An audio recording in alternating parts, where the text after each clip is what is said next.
हमारे बचपन की कहानियों में, हमारी प्रार्थनाओं में और शायद हमारे संस्कारों में भी ईश्वर की एक तस्वीर बनी हुई है। एक शक्तिशाली हस्ती जो सिंहासन पर बैठकर हमारे हर काम का हिसाब रख रही है और जिससे हमें डरना सिखाया गया। हाँ बिल्कुल।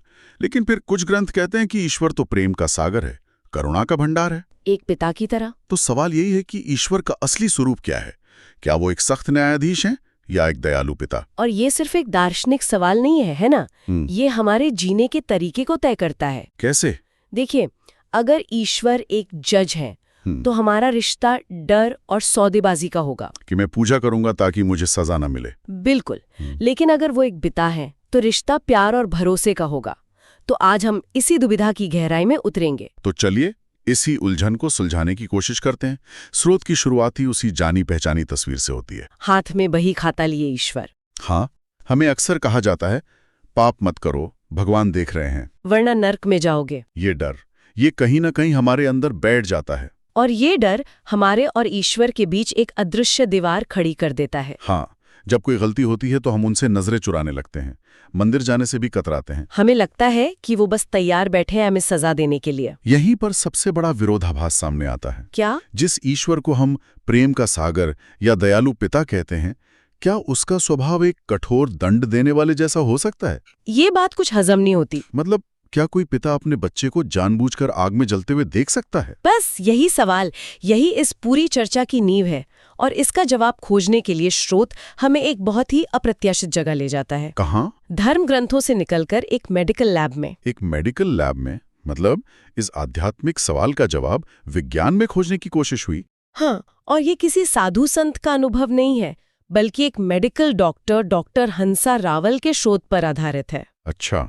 डॉक्टर रावल एक पैथोलॉजिस्ट है, मतलब उनका काम सबूतों, तथ्यों और तर्क पर आधारित होता है। तो उन्होंने आस्था की जगह डेटा को आधार बनाया। बिल्कुल। एक मिनट, लेकिन मरने के बाद क्या होता है या ईश्वर का स्वभाव कैसा है, इस पर डेटा कैसे इकट्ठा किया जा सकता है? ये तो विज्ञान के दायरे से बाहर लगता है। यही उनके काम का सबसे अनोखा पहलू है। उन्होंने हिप्नोथेरेपी की एक बहुत ही खास तकनीक का इस्तेमाल किया। क्या नाम है उसका? लाइफ बिटवीन लाइव्स या LBL। इसमें व्यक्ति को गहरे सम्मोहन में ले जाकर उसकी यादों को इस जीवन से भी पहले की अवस्था में ले जाया जाता है। मतलब जब आत्मा ने एक शरीर छोड़ दिया है और दूसरा नहीं लिया है। हाँ, जब वो आत्मा की दुनिया या दिव्य लोक में होती है। ये तो सुनने में ही अविश्वसनीय लगता है। मतलब क्या ये भरोसेमंद है? देखिए, विश्वसनीयता का सवाल बहुत जरूरी है जी। इसीलिए डॉक्टर रावल ने ये प्रयोग किसी एक दो व्यक्ति पर नहीं किया। तो कितने लोगों पर? लगभग 500 अलग अलग लोगों पर। 500? और ये लोग दुनिया के अलग अलग कोनों से थे, अलग अलग धर्मों के थे, और सबसे जरूरी बात, उनके व्यक्तित्व भी अलग थे। कुछ बेहद नेक इंसान थे और कुछ अपराधी भी। हाँ, कुछ ऐसे भी थे जिन्होंने अपने जीवन में हत्या, धोखेबाजी जैसे गंभीर अपराध किए थे। तो फिर इन सब के अनुभवों में कुछ सामान्य बात मिली? खासकर उन अपराधियों के अनुभव में क्या सामने आया? असली परीक्षा तो वही है। और यहीं पर शोध के नतीजे चौंकाने वाले हैं। 500 के 500 लोगों ने, चाहे वो कितने भी बड़े पापी क्यों न रहे हों, हाँ, एक जैसा अनुभव साझा किया। और वो अनुभव हमारी सदियों पुरानी मान्यताओं के बिल्कुल विपरीत था। जैसे कि? पहली और सबसे बड़ी बात, किसी ने भी नर्क की आग, उबलती हुई कड़ाही या डरावने यमदूत, बिल्कुल नहीं। कुछ नहीं। किसी ने भी किसी तरह की सजा या तकलीफ का जिक्र तक नहीं किया। ये तो उस पूरी धारणा को तोड़ता है जहां ने डराती आई है। पूरे तरह से। तो फिर उन्होंने देखा क्या? शरीर छोड़ने की ठीक बात होता क्या है? सभी ने एक जैसा अनुभव बताया। शरीर छोड़ते ही आत्मा को एक बेहद चमकदार लेकिन आंखों को न चुभने वाला शीतल दिव्य प्रकाश दिखाई दिया। एक दिव्य प्रकाश? और उस प्रकाश ने इतना प्यार और खिंचाव था कि आत्मा एक चुंबक की तरह उसकी ओर खिंचती चली गई। अच्छा, यहां मेरे मन में एक सवाल है। पूछिए। जो नेक आत्माएं थीं, उनका उस प्रकाश की ओर खिंचना तो समझ आता है, लेकिन वो अपराधी, जब उनकी आत्माएं उस प्रकाश के सामने पहुंची तब क्या हुआ? क्या वहां कोई पूछताछ हुई? क्या भगवान गुस्से में थे? न्याय कहाँ था? यही इस शोध का सबसे क्रांतिकारी पहलू है। जब वो आत्माएं उस प्रकाश के सामने पहुंची तो उस प्रकाश ने जज की तरह कोई फैसला नहीं सुनाया। कोई फैसला नहीं सुनाया? नहीं। स्रोत बताता है कि वहां से कोई गुस्सा, कोई नफरत या कोई आरोप नहीं आ रहा था। वहां से सिर्फ और सिर्फ बिना शर्त प्यार, गहरी स्वीकार्यता और करुणा की भावना आ रही थी। बिना शर्त प्यार, एक अपराधी के लिए भी। हाँ, उस प्रकाश ने उन आत्माओं को महसूस कराया, तुम मेरे बच्चे हो, कोई बात नहीं। तुम धरती पर रास्ता भटक गए थे, तुम अज्ञानता में थे, तुम बीमार थे, अब तुम घर आ गए हो। तो फिर पापों का हिसाब कैसे हुआ? अगर सजा नहीं मिली तो क्या कर्मों का कोई लेखा जोखा ही नहीं हुआ? हिसाब हुआ, लेकिन वैसे नहीं जैसे हम सोचते हैं। तो कैसे? स्रोत बताता है कि वहां एक जीवन समीक्षा हुई, एक लाइफ रिव्यू। Life review? हाँ, ये किसी अदालत की सुनवाई की तरह नहीं थी, बल्कि उस आत्मा को उसके पूरे जीवन की एक फिल्म दिखाई गई, लेकिन एक फर्क के साथ। क्या फर्क? उस प्रकाश ने बहुत प्यार से पूछा, देखो, जब तुमने उस व्यक्ति को धोखा दिया, उसे दुख दिया, तो उसे कैसा महसूस हुआ? अच्छा। और स्रोत के अनुसार ठीक उसी पल उस आत्मा ने वो सारा दर्द, वो सारी पीड़ा खुद महसूस की जो उसने कभी दूसरों को दी थी। हो, मतलब उसे सजा किसी और ने नहीं दी? उसने अपने ही कर्मों का परिणाम खुद अनुभव किया।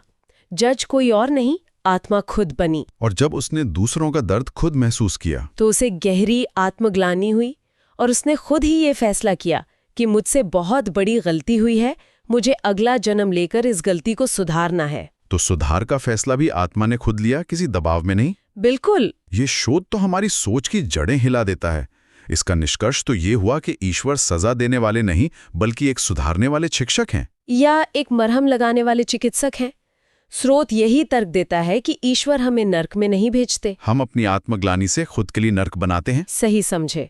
ईश्वर की बाहें तो हमेशा खुली रहती हैं। ठीक है, ये वैज्ञानिक दृष्टिकोण और जीवन समीक्षा की बात तो समझ आई, लेकिन एक उलझन अभी भी है। क्या? असल जिंदगी में हम देखते हैं कि बुरे काम का नतीजा बुरा ही होता है, दुख तो मिलता है। अगर आप आग में हाथ डालेंगे तो हाथ जलेगा ही। बिल्कुल। तो ये दुख अगर ईश्वर की सजा नहीं है तो फिर क्या है? ये बहुत गहरा सवाल है और स्रोत इसे समझाने के लिए ईश्वर और कर्म का सिद्धांत, इन दोनों को अलग अलग करके देखते हैं। अच्छा, ये दोनों अलग अलग हैं? हाँ, वो ईश्वर की भूमिका को एक सुप्रीम सर्जन की तरह बताते हैं। सोचिए, जब किसी बच्चे को कोई गंभीर बीमारी हो जाती है तो क्या एक पिता उसे मारता है? नहीं, वो उसे सबसे अच्छे डॉक्टर के पास ले जाता है। भले ही इलाज में बच्चे को कड़वी दवा पीनी पड़े या इंजेक्शन लगवाना पड़े। मतलब हमारे बुरे कर्म जैसे काम, क्रोध, लोभ, ये आत्मा की बीमारियां हैं। हाँ, और परमात्मा उस पापी से यानी उस बीमार बच्चे से नफरत नहीं करते। वो पाप से यानी उस बीमारी से नफरत करते हैं और उसका इलाज करना चाहते हैं। तो फिर सजा कौन देता है? हमारे कर्म। जैसा आपने कहा, ये प्रकृति का नियम है। आग का स्वभाव जलाना है, ये उसकी सजा नहीं है। तो बुरे कर्मों का स्वभाव दुख पैदा करना है। हाँ, ये कर्म का अटल नियम है। तो फिर इस प्रक्रिया में ईश्वर क्या करते हैं? अगर सब कुछ कर्म के नियम से ही हो रहा है तो उनकी क्या भूमिका है? स्रोत के अनुसार जब हम अपने ही कर्मों की आग में जल रहे होते हैं, तब ईश्वर उस सर्जन की तरह आते हैं। वो हमें उस दुख को सहने के लिए शक्ति का इंजेक्शन लगाते हैं और ज्ञान का मरहम लगाते हैं, ताकि हम उस अनुभव से सही सबक सीख सकें। वो सजा नहीं देते, बल्कि सजा भोगने में हमारी मदद करते हैं। ईश्वर और आत्मा के इस रिश्ते को, इस बिना शर्त प्यार को समझाने के लिए स्रोत में एक बहुत ही खूबसूरत कहानी है। हाँ, बादशाह और अनाथ बच्चे की कहानी। एक दिन बादशाह अपने रथ पर जा रहा होता है और देखता है कि सड़क किनारे एक छोटा बच्चा कीचड़ में सना बैठा है। उसने अपनी छाती से एक मैली कुचेली पोटली चिपका रखी है, जैसे वही उसकी सबसे बड़ी दौलत हो। बादशाह उसे देखकर रथ रुकवाता है और उस बच्चे को अपनी बाहों में बुलाता है। बच्चा डर जाता है। वो कहता है, महाराज दूर रहिए, मैं गंदा हूँ, आपके रेशमी कपड़े खराब हो जाएंगे। लेकिन बादशाह परवाह नहीं करता और उसे उठाकर गले से लगा लेता है। और फिर बादशाह उस बच्चे से पूछता है, बेटा, इस पोटली में ऐसा क्या है? बच्चा बड़ी मासूमियत से जवाब देता है, महाराज, इसमें कूड़ा कचरा और कुछ बासी रोटियां हैं, यही मेरी पूरी दौलत है। तब बादशाह जो कहता है वही इस कहानी का सार है। क्या कहते हैं वो? बादशाह मुस्कुराकर कहता है, बेटा, ये कूड़े की पोटली मुझे दे दो। बच्चा हैरान हो जाता है। वो रोने लगता है, कहता है, नहीं महाराज, ये गंदी चीज मैं आपको कैसे दे सकता हूँ। तब बादशाह उसे समझाते हैं, मेरे बच्चे, जब तक तुम ये कूड़े की पोटली खाली नहीं करोगे, तब तक मैं तुम्हारी झोली हीरों और मोतियों से कैसे भर सकूंगा? तुम्हारे हाथ तो इस कूड़े से भरे हैं, तुम मेरा उपहार कैसे लोगे? बिल्कुल। ये तो ये तो डान की पूरी परिभाषा ही बदल देता है। मतलब वो मैली पोटली हमारे पाप हैं, हमारा अतीत, हमारी आत्मग्लानि, जिसे हम अपनी पहचान मानकर चिपके रहते हैं। और ईश्वर कह रहे हैं कि ये मुझे दे दो। हाँ, स्रोत के माध्यम से ईश्वर यही कह रहे हैं, तुम्हारी अच्छाइयाँ, तुम्हारे पुण्य, वो तुम अपने पास रखो। मुझे तो तुम्हारी कमियां, तुम्हारी बुराइयां दान में दे दो। अपना बोझ मुझे दे दो ताकि मैं तुम्हें अपने उपहार दे सकूं। बिल्कुल। तो अगर ईश्वर को हमारे धूप बत्ती, प्रसाद या धन दौलत नहीं चाहिए, तो फिर वो हमसे चाहते क्या हैं? स्रोत के अनुसार वो हमसे सिर्फ 5 बहुत ही सरल और सच्ची चीजें चाहते हैं। कोई कर्मकांड नहीं, कोई दिखावा नहीं, कुछ नहीं। तो क्या है वो 5 उम्मीदें? पहली उम्मीद है सच्चा दिल, मतलब जैसे है वैसे ही उसके सामने रहना, कोई मुखौटा नहीं। अगर मन में गुस्सा है तो जाके कहो कि मुझे गुस्सा आ रहा है। हाँ, वो जज नहीं है जो तुम्हें डांटेगा, वो एक दोस्त है जो समझेगा। ठीक है। दूसरी उम्मीद? दूसरी है बुराइयों का दान, जैसा उस कहानी में था। अपनी सबसे बड़ी कमजोरी, जो आपको सबसे ज्यादा परेशान करती है, उसे रोज सुबह उसे सौंप दो। कहो कि हे भगवान, ये मेरा गुस्सा आज आप संभालो। ये मेरी चिंता आज आपकी जिम्मेदारी है। ये क्रांतिकारी विचार है कि हमारी कमजोरियां ही हमारी सबसे कीमती भेंट बन सकती हैं। ये वाकई बहुत अलग नजरिया है। और तीसरी उम्मीद? तीसरी उम्मीद है खुश रहना। स्रोत कहता है कि एक पिता अपने बच्चे को रोता हुआ या उदास नहीं देख सकता। तो हमारी खुशी ही एक तरह की प्रार्थना हो गई। हाँ, जब हम खुश रहते हैं, मुस्कुराते हैं, तो ये ईश्वर की सबसे बड़ी पूजा है। सही बात है। चौथी उम्मीद? चौथी है मददगार बनना, यानी इस दुनिया को बेहतर बनाने में उसका साथी बनना। सिर्फ ये नहीं कहना कि हे भगवान मेरी मदद करो, बल्कि ये पूछना कि हे भगवान, मैं आज आपकी क्या मदद कर सकता हूँ। बिल्कुल, मैं किसके चेहरे पर मुस्कान ला सकता हूँ। और आखिरी 5वीं उम्मीद? और 5वीं, जो शायद सबसे जरूरी भी है, पूर्ण विराम। पूर्ण विराम मतलब? यानी बीती बातों को पकड़कर न रखना, जो हो गया सो हो गया। अपने अतीत की गलतियों के लिए खुद को माफ करना और दूसरों की गलतियों के लिए उन्हें माफ करना।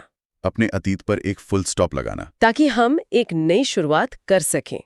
तो आज की इस पूरी चर्चा का सार यह है कि ये स्रोत हमें ईश्वर की एक बिल्कुल नई तस्वीर दिखाता है। सजा देने वाले, डराने वाले न्यायाधीश की जगह एक दयालु पिता, एक शिक्षक और एक चिकित्सक की तस्वीर। हाँ, डॉक्टर रावल के वैज्ञानिक शोध से लेकर बादशाह की दिल छू लेने वाली कहानी तक, हर तर्क इसी ओर इशारा करता है कि ईश्वर का मूल स्वभाव दंड देना नहीं, बल्कि सुधारना और बिना शर्त अपनाना है।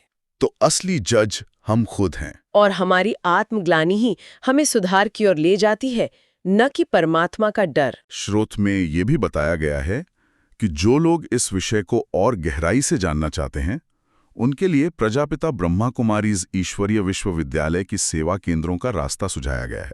हाँ, जहाँ इन विषयों पर निःशुल्क जानकारी और राजयोग का अभ्यास सिखाया जाता है। और अंत में ये पूरी बातचीत एक विचार छोड़ जाती है। क्या? अगर ईश्वर का स्वरूप सजा देने वाले का नहीं, बल्कि हमेशा स्वीकार करने वाले का है, अगर उनकी बाहें हमेशा खुली हैं, तो शायद हमारी सबसे बड़ी चुनौती बाहरी दुनिया के न्याय से बचना नहीं है। तो फिर क्या है? शायद असली चुनौती अपने ही अंदर, अपने ही बनाए हुए आत्मग्लानि और अपराध बोध के पिंजरे से खुद को आजाद करना।